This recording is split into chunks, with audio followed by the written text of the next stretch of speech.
ndirimbo, kwa muda wa kuimba. Imana yo mwijuru ibahe umugisha. Mungu wa mbinguni awabariki. Minota yanjye isigaye, hasigaye minota nk'ine. Kuna salia dakika chache. Ndasaba musome mu ijambo ry'Imana. Tutasoma neno la Mungu nuko twicare. Alafu tukuje kukomesha. Kuko nkunda gahunda. Mimi naheshimu cyane. Muda. Cyane. Sana. Cyane. Sana kabisa. Ibyo by'ingenzi. Hiyo ndio ya muhimu. Mahame y'umukristo agomba kubaho. Mukristo wa ukweli agendera ku mahame no kuri gahunda. Nafaa ati ama heshimu gahunda y'umurongo uhari.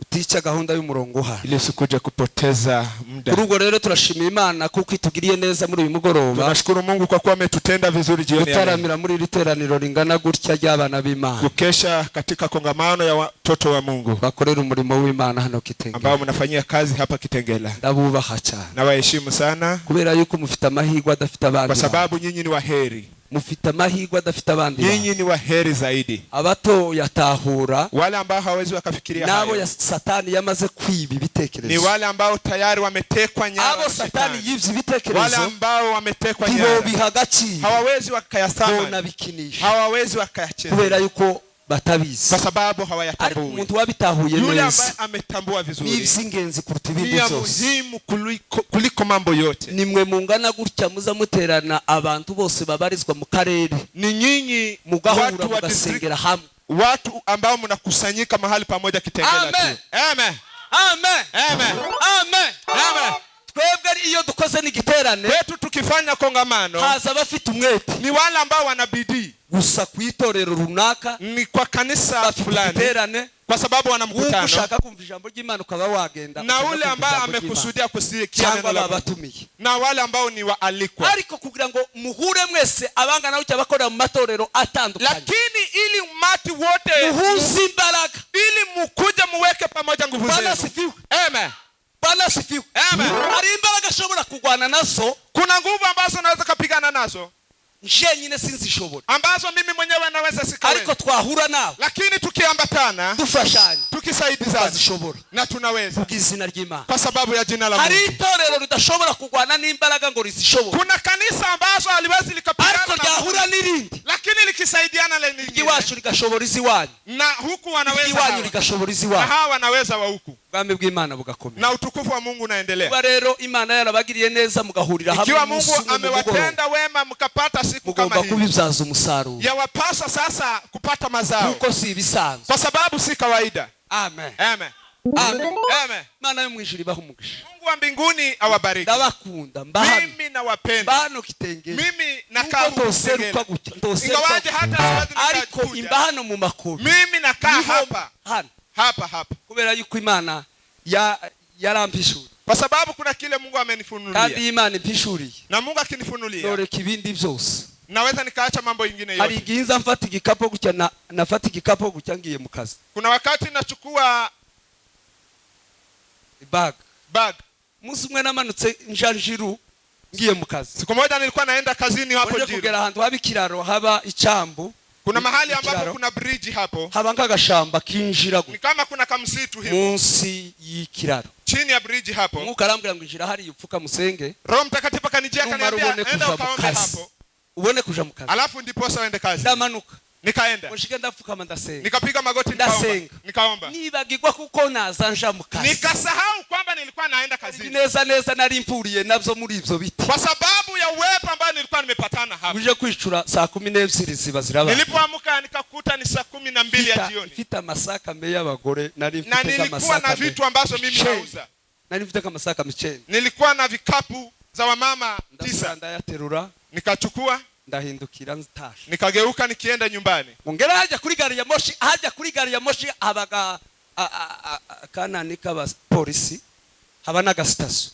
Nilipofika hapo kwenye station ya gari ya moshi. Habaga station gute? Kuna station ya polisi. Nabangoreka ninjira hano manuke ntaha. Nikajihisi acha niingie hapo nikienda nyumbani. Umugore umwe yamagura 2.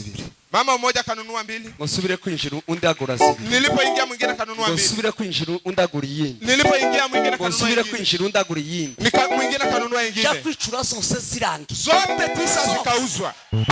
Ibintu byinshi, mambo mingi twayoboye inzira yo kubishaka. tulipotoka kwenye njia. Ariko ijambo ry'Imana riravuga ngo mubanze mushaka ubwami bw'Imana. Neno la Mungu linasema no gukiranuka kwayo na kutakaswa. Ibindi byose ngo muzazongerera. Ingine yote ni mambo ya kuongezea. Kwa twarabishuritse. Sisi tumebadili mambo. Tushaka ibindi byose. Tulitafuta mambo yote kwanza. Tubadutaye umurongo wo kubibona. Tukapoteza mwelekeo ya kuyapata. Mbere yo kubibona no gushaka ubwami bw'Imana. Mambo kwanza ni kutafuta ubwami bw'Imana, twamara kububona tukishapata ufalme wa mbingu nabyo bikaza nyuma y'ubwami bw'Imana. Kuja kwa sababu ni ariko abantu bakunze uyu mubiri. Watu wanapenda mwili huu. Uyu mubiri. Mwili huu tuuzi. Bado wewe hujautambua. Bwana sifiwe. Amen. Uzukubesha none, unakudanganya leo, ukakubeshesho, unakudanganya kesho, gacha ukaja mu gitaka. Kesho yake unaenda mahali ambapo utaamka tena. Ukawa utandukanye nao. Unaachana na mwili huu. Ariko ubuzima bw'umukristo, lakini maisha ya Mkristo n'ubugingo, ni uhai. Twarautaye, tumepoteza uhai. Tuzaturya, huwa tunakula, tuzatumwa, tunakunywa, tuzatwambara, tunavaa, tuzadushaka amafaranga, tunatafuta pesa. Rimwe na rimwe tukarimba mu nzira ngaho. Hata mara moja tunaringa kwenye njia. Tukiyumva. Tunajihisi kwamba ukaza wikandagira ukiyumva. Ukikanyaga abandi bakitindaho bakipodo. Wengine wanajipaka. Abandi bagakora ibindi simbizi bazavyita ngo ni makeup. Wengine wanajipaka hiyo makeup buri munsi. Wanajipaka. Abandi bagasongoza inzara. Wengine pia abandi bakigira ukundi. Wengine wanajigeuza. Abandi tibareba, abandi tibavugisha. Wengine hawataangalia wengine. Bidaramukanye ntibakunda no kuramukanya. Hata watapeana salamu. Kubera yuko bihenze. Kwa sababu wamejidanganya. Bigira kuko uyu mubiri ari uwabo. Wakajambia kwamba mwili ni yao. Lakini siku moja tutandukana nao. Tutaachana na mwili huu. Kabana n'ubugingo. Tutaishi pamoja na uhai. Kandi ubugingo, uhai uzabana nabwo, tutaishi nao ukurikije uko wawukoreye. Kulingana na vile umeitumia. Nimba warawushonjesheje. Kama ulipea, kama ilipata njaa kwa ajili ya hiyo, ufite inzira yawe uzacamo. Una njia yako ambayo utakayopitia. Soma ijambo ry'Imana muri Danieli. Katika kitabu cha Danieli. Ni ibice 3. Sura ni ya 3. Umurongo wa 17. Na mstari wa 17. Mwene data ndashimira na dusomere. Azasoma neza cyane. Danieli. Ibice 3. Sura ni ya 3. Umurongo wa 17. Na mstari wa 17. Ndarangisha. Kugira ngo tuze kumva bene data. Yes. Bice 3 umurongo wa 17. 3:17. Yego. Niba ari byo, Imana yacu dukorera, yego, ibasha kudukiza itanura ry'umuriro ugurumana. Yego. Kandi izadukiza ukuboko kwawe Nyagasani. Yego. Ariko naho itadukiza Nyagasani, umenye ko tutari bukorera imana zawe. Habe no kuramya ico gishushanyo cy'izabo wakoze. Amen. Amen. Amen. Nimbari. Ikiwa ni hivyo, umenye yuko tutari bukorere imana zawe. Jua vizuri kwamba hatutafanyia miungu yako kazi. Imana yacu, Mungu wetu, shoboye kudukiza.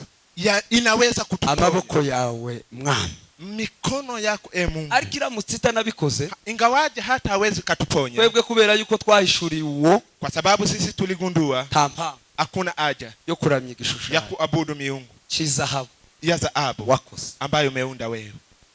Amahame y'umukristo. Sheria ya Mkristo ashingiye kuco wamenye. Ni lile neno ambalo wewe umezingatia. Nubwo borasa mu maguru. Ingawaje ushutiwe kwenye miguu. Ariko bakuziza ico wamenye. Wakikuadhibu kulingana na kile ambacho umejua. Ukwiriye gutera intambwe usanga ukurasha. Ya kupaswa wewe kupiga hatua ukikuta yule ambaye. Ugatera intambwe usanga ukurasha. Ya kupasa kukuta yule ambaye amekulea. Kubera yuko wabimenye neza kwa sababu wewe umejua vizuri. Udashidikanya. Bila kusita. Utabona waringa. Bila kuona mambo ambayo hayafai. Bwana sifiwe. Amen. Ukabimenya neza kuko ari byo. Unajua vizuri kwamba ni ukweli. Ugomba kuzurira. Ya kupaswa kungangania. Kama mbaya. Bibi changwe bikwiri. Bwana sifiwe. Amen. Aba basore batatu.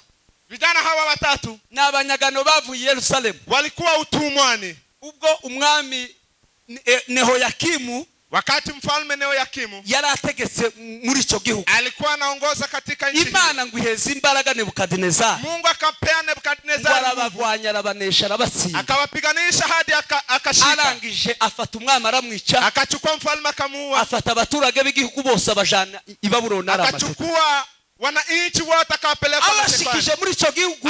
Alipowafikisha huko. Bwana sifiwe. Amen. Biblia tizivuga abandi bose bajanwe nabo bahungu. Biblia haitaji wengine wote ambao walienda. Izivuga abasore bane gusa bavuye. Inasema vijana wa 4. Bane gusa. Wa 4. Kandi mu gihugu cy'i Yerusalemu havuye ibihumbi n'ibihumbi. Na kwa nchi ya Yerusalemu kulitoka mamia. Ariko hazavugwamo abasore bane. Ni vijana wa 4 ndio. Bamaze gushika i Babuloni. Walipofika Babiloni. Babona ibitandukanye n'ivy'iwabo. Wakaona mambo ambayo ni tofauti na kwao. Ngo bagambirira mu mutima kutaziyandurisha ivyo kurya vy'Imana. Wakaweka nadhiri kwamba watawahi kukufuru. Baramuwa. Wakaamua. Baravuga ngo twebwe. Waravuga ngo kubera ibintu tubonye muri iki gihugu. Kwa sababu ya mambo tumeona. Usanze muri iki gihugu. Kwa sababu ya mambo tumekuta huku. Tituzarya ivyo kurya vy'Ibwami. Hatutakula chakula ya. Tituzamwa vino y'Ibwami. Hatutakunywa kinywaji cha ikulu. Tituzagenda nkuko bagenda. Hatutaenda kama vile wanaenda. None se.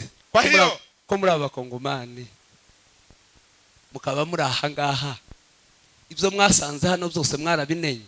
Je, nyenye mulikataa yale yote ambao muliona kwamba hayafai? Iyo mureba ibyo abandi bakora, mkiona yale ambao wengine wanafanya, mwebwe ntimuza mubikora. Je, nyinyi hamfanyi hivyo? Ejo bundi nasanze ahantu hamwe muri baza badodera. Kuna mahali nilifika ambapo wanashona. Sanga abakobwa nkabangahe. Nikakuta wasichana kama wangahe. Bari kuri guga. Ambao wanaangalia kwa barashaka style zo gusona. Wakitafuta yala bashakira style zo gusona. Watu wanatafuta na abanyura kuzimu. Mambo ya kisasa, ni watu wa shetani. Udukobwa ducoye ukundu. Tustana ambapo twishonze ukundu. Ambapo twishonze muri telefone nararebye ngira ubwoba kuko narashitse ngo bashake kuzihisha ndazibaka. Nilifika walipo jaribu kuficha simu nikazishika. Nanje ntangira kureba. Na mimi nikaanza kuangalia. Sanga nabanyura kuzimu. Nikakuta ni watu wa shetani. Nababwira. Nikawaambia aya mastailo. Stailo hizi. Musayajana mu kanisa. Mtaenda nazo kanisani? Ngo yego. Akasema ndio. Amazingira ubwo.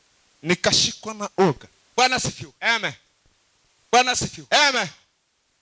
Bwana sifiwe. Amen. Ariko abahungu bamaze gushika mu gihugu. Vijana hao walipofika huko. Daniel ngo avyitegereje. Daniel alipochunguza. Uhereye umwanya babacaguraga kuba abanyabwenge b'Ibwami. Wakati walianza kuchaguliwa kuwa ngo babahinduriye amazina. Wakawabadili majina. Amazina babahinduriye. Majina ambao waliwabadilishia. Wakasanga ya mazina n'ayibigirwamana by'Ibabuloni. Wakakuta majina hayo ni ya miungu. Ngo yamavuga ngo twebwe muri Israeli tuza twubaha Imana ya Israeli. Akasema kwamba sisi Israeli tunaheshimu. Dushobora kwitwa amazina y'ibigirwamana. Hatuwezi tukaitwa majina ya miungu. Amavuga ngo never. Wakasema hapana. Ndavyanze.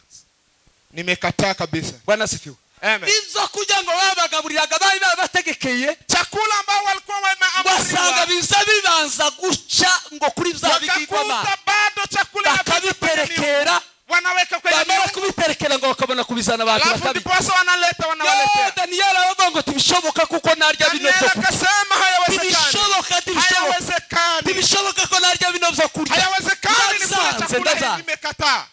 Amen. Amen. Hallelujah. Hallelujah. Mumbi bibazo yabashije Yobu igihe nashingaga fatiro zisi wariye Yobuwe mbese wabasha utambikisha umuseke mu gihe cyawo Yobuwe. Hallelujah. Imana bari abasore bari baramaze sababu ya Mungu vijana walikuwa wametambua ikigirwamana Nebukadinezari ngo yari yakoze miungu ambayo Nebukadinezari alikuwa amechonga. Baramubwira wakamwambia Nebukadinezari amaze kumenya makuru ko bataramye igishushanyo. Nebukadinezari alipojua kwamba hawajaabudu ye kuko babarenga yeye akafikiria akasema kwamba labda wanawazulumu. Niko yibwiye mu mutima. Yeye alifikiria hivyo. Arazi ruhande rwabo. Akaja kando na wao. Arababwira ngo ese. Akawaambia je.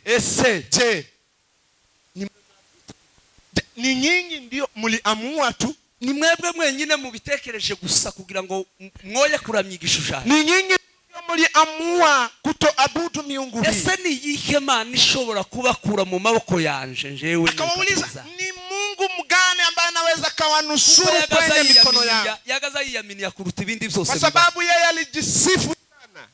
Nasomye Biblia irambwira ngo Imana yari yaramuhaye ubushobozi. Nimesoma Biblia ikaniambia kwamba alikuwa amempea yari yaramuhaye imbaraga.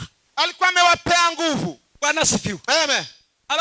se ni yihe mana yo gukura mu maboko? Akamuuliza ni Mungu mgani anaweza kawatoa abasore baramubwira ngo imana yacu tukorera, akamjibu Mungu wetu bishoboye kudukiza amaboko yawe wewe anaweza kututoa katika mikono yako. Ariko ngo nyamara nimba itanabishoboye itanabikoze, hata kama asipofanya hivyo, icyo twamenye kwa sababu ya kila ambacho tumejua, tushobora kuramya gushanya, hatuwezi tukaabudu miungu. Amen, amen, amen, haleluya, amen, haleluya. Agatabo kamwe nasomye, kitabu nimesoma, karambwira ngo cyatumye bari abahungu badasha mu muriro.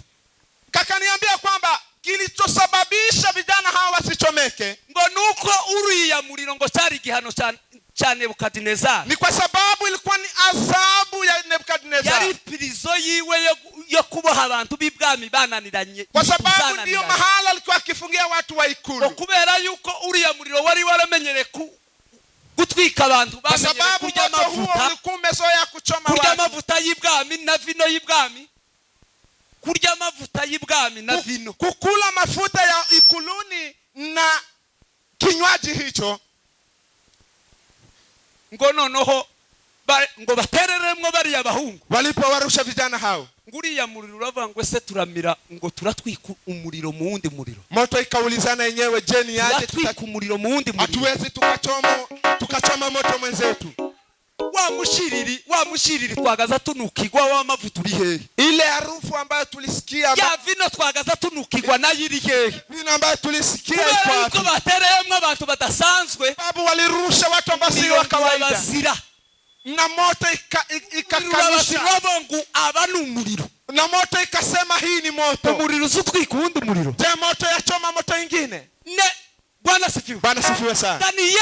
Danieli watawe mugoba gwitare, aliporushwa kwenye gwitare ziravuga ngo iyi ni intare muzinzi, simba zikasema ni simba yenzetu, wazitera isesemi, zikasikia hata zinaweza bamenyereye kumiragura abantu ngo bafite amavuta, tulizoea kumeza watu ambao wana mafuta, nta kimenyetso cy'ibwami bafite, hawa hawana ishara ya ibwami bafite, hawana mafuta ya ikulu.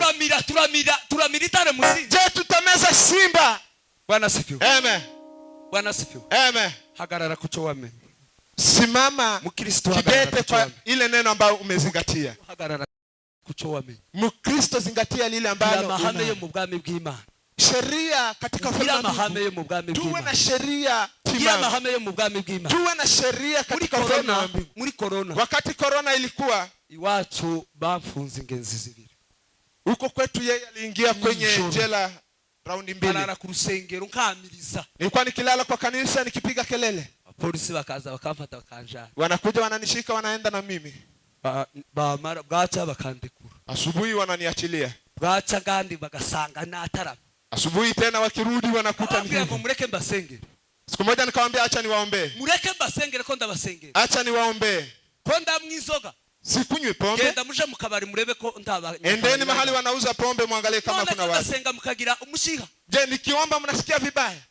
Kwanza kwa mbere murakijije? Je nyinyi mumeokoka? Murakijwe mwakiriye Yesu nk'umwami n'umukiza mu buzima bwanyu? Yesu Kristo kama mwokozi wa maisha yenu? Jewe ko ndatarama, mimi na kesha nagerageza kunaka inamba za pastor kugira ngo ariwe bafata, wakaniomba namba ya mchungaji wangu, wakakosa. Makosa ya pastor makosa na yanje, yeye nikawaambia makosa si ya mchungaji ni yangu, munipeleke mahali mnataka, nikagutaramira Imana kuko lakini siwezi acha kukesha. Bwana sifiwe. Ahimidiwe mkombozi. Nimba warakijijwe, ikiwa umeokoka uzahagarare kuco wakijijweho, simama kwa yale ambayo umezingatia. Yashaka azoba itegeko ryo kukwica, hata kuwa sheria ya kukuua, uzahagarare ho rikwisi, simama kwa sheria hii. Jambo jema, pokea neno la Mungu.